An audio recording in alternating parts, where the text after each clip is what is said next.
So I usually only get to talk to incarcerated men, so this is a little bit different. Of course, they have one advantage over you, which is at the first class I give them a green card and an orange card, and the cards are if someone says something that really resonates with them, or in the case where you might want to applaud but you don't want to interrupt, you hold up your green card, and then if somebody's rambling on, then you get to hold up your orange card. So you guys don't have an orange card, but just wave your napkins. Okay, this gets too boring. Okay.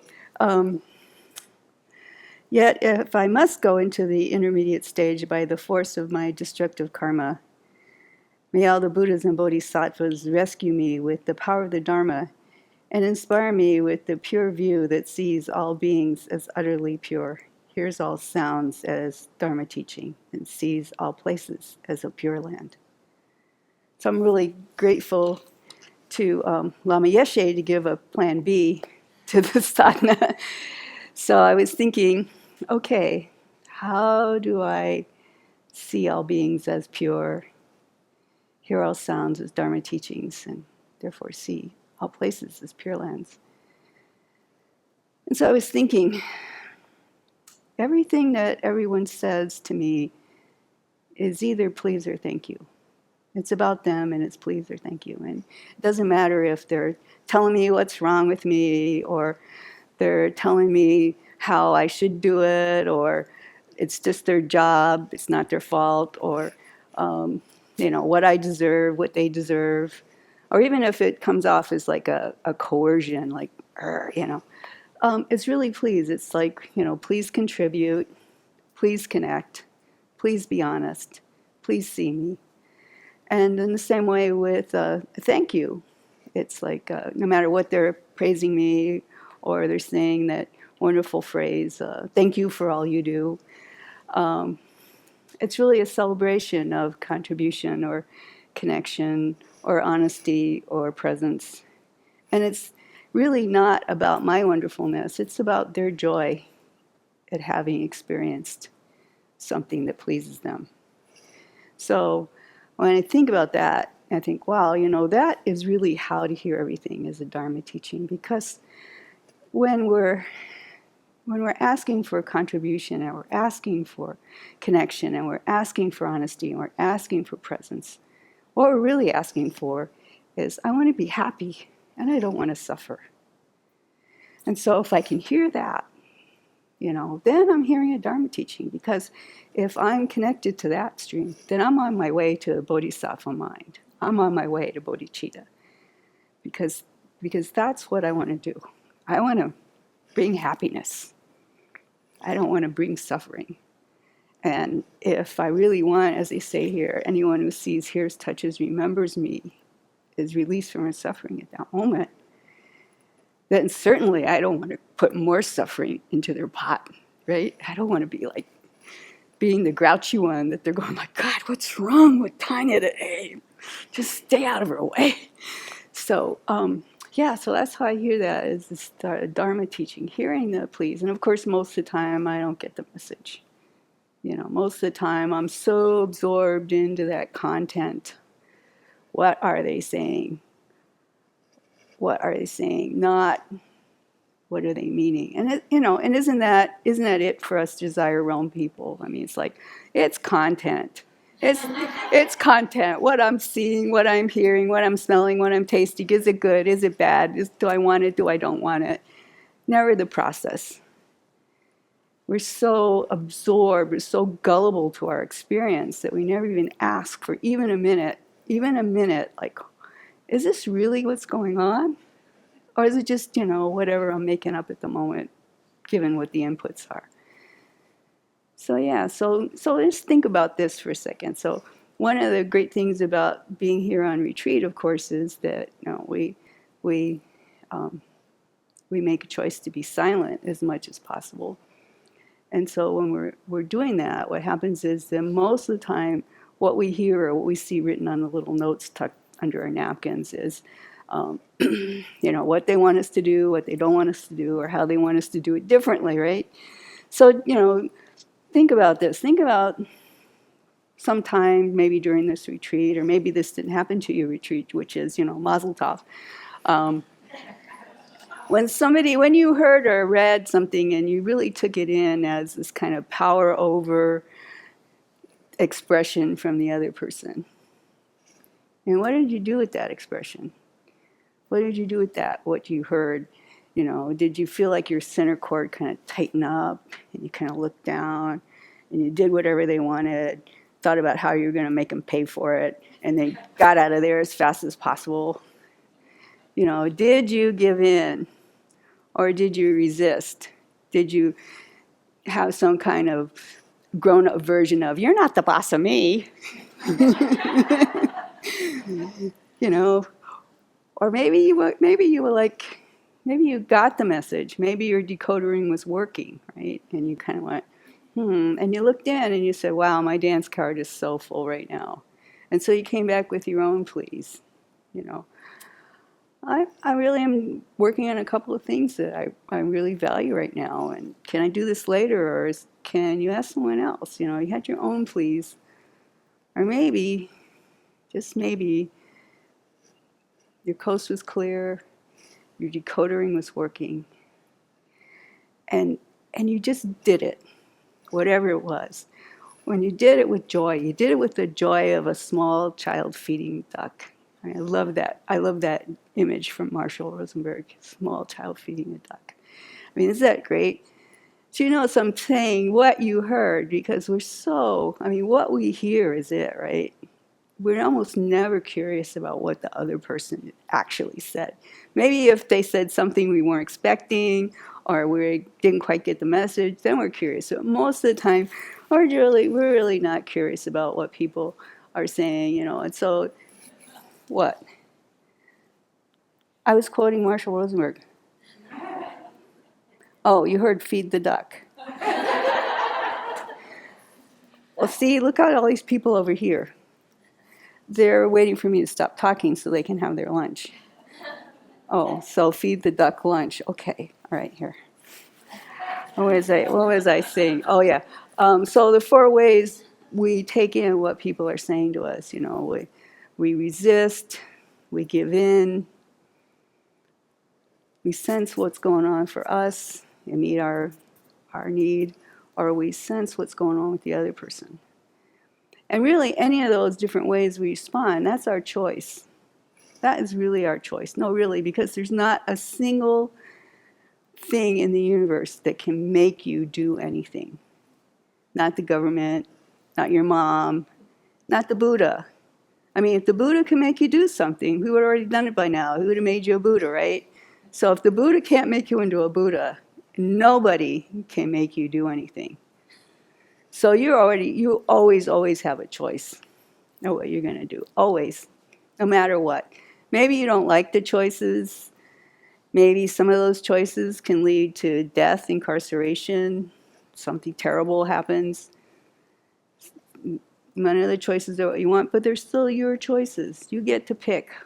You get to choose what you're going to do. And in the same way, nobody ever can make you mad. They can never make you happy. They can never make you feel loved. Because why? Because they can't touch your mind. Your mind is your mind. You're the only one in that mind. Just look at it. Who has your feelings? Where do your feelings come from? Who has your feelings? Who moves your body? Who? Not me. Not Venerable Yeshe. Not Jazz. Nobody. Nobody does it but you. So you have this choice. And so you're always choosing. Whether you know it, whether you like it, it's your choice. It's your choice. Of course, probably by now you're thinking, oh, I don't want to be in the burning building when the firefighters are coming along and choosing moment by moment whether they're going to listen to the fire marshal, right? Or the fire chief or their team lead, right? That's okay. I'm with you there. Because the firefighters get to the fire, they've already made a choice. They go, look, people's lives are at stake. So I'm here, I'm going to listen to my team lead. I'm going to work with the fire chief because people's lives are at stake, and it's required that we act in a coordinated and quick response to save lives. So before I get on that truck, I made my choice. And so everything they do after that is under the arc of their overall choice. And when they're at the fire, they're not worried about their reputation. They're not worried about their autonomy. They're worried about getting people out. And everything goes down that track. And and that's the way it is for monastics. When you request monastic training, that's your choice. And I would say here, more than any other place that I've seen, your choice is really valued. I mean, I've seen people come, take anagarika training, and go like, you know what, it's not me. And nobody says, oh, you're the bad person, you can't come back anymore. It's like, great, you made your choice. So once you take monastic training, you're not even answering someone else's request, you're answering your own request. This is my request. I'm in the burning building, and I gotta get myself out. So that overarching choice that I made, then everything else that I do in the monastic training is an outgrowth of that choice. And so when we think about it, when we think about our choices are really, really precious to us. And our choices are serious. So if we make our choices from giving in or resisting, if that's where our choices are coming from, or are we making our choices at the expense of other people, we're not taking those choices seriously. And when we don't take our choices seriously, we're not taking our lives seriously. So then we go like, okay, so I got that. So how come when somebody tells me, do this, don't do that, or do that differently, I get this tightness in here, and my mind goes, big, where does that come from? And so it's one of the things I've been really looking at a lot, not just in this retreat, but for quite a while. Where did I look at that? Where does that come from? Where does that fear that I don't have a choice come from? And I don't have this unwound, so if you were hoping that I had the answer, not today. But I do have a couple of things that I'm looking at, and one of them is the myth of redemptive violence. The myth of redemptive violence. This comes from the late Reverend Walter Wink, who is quite a theologian, Christian theologian. So it's hard reading through some of his images to get to his point. But he talks about this myth of redemptive violence. And so redemptive violence, this idea of redemptive violence, is what makes violence enjoyable. What makes violence pleasurable and why we do it. And so you might think, well, I'm not a violent person. Oh, really? You never went, aha, they got what they deserve, and that little smile. Have you never felt stress? You idiot, faster, better. Why do we do those two things to ourselves and to other people? Because we think some good's going to come out of this thing. So it's like it's just another one of those mind trainings. Oh, I'm grouchy. Okay, this is redemptive violence right here. Okay, so if it's redemptive violence, then it's a false thought. And so how do I unwind that? So that's been really helpful for me. And the other thing that's been really helpful for me is the idea of presence. The idea of presence. They think, don't just sit there, do something, but it's actually the opposite. Don't just do something, sit there. Sit there and be open. Sit there and be aware. You don't have to come back right away with someone says something to you. You can just sit there and just take it in. Be present to that other person. You don't have to fix them. You don't have to console them. You don't have to blame them. You don't have to tell them it's your fault. You don't have to tell them it's that guy over there's fault. You don't have to do any of those things. You just have to be there. be present.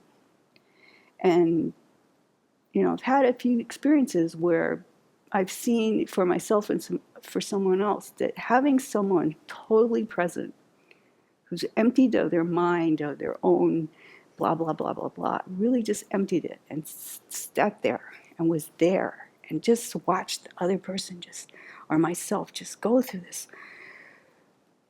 trauma and confusion and come up on top and going, oh, wow, suddenly feeling whole and everything's okay.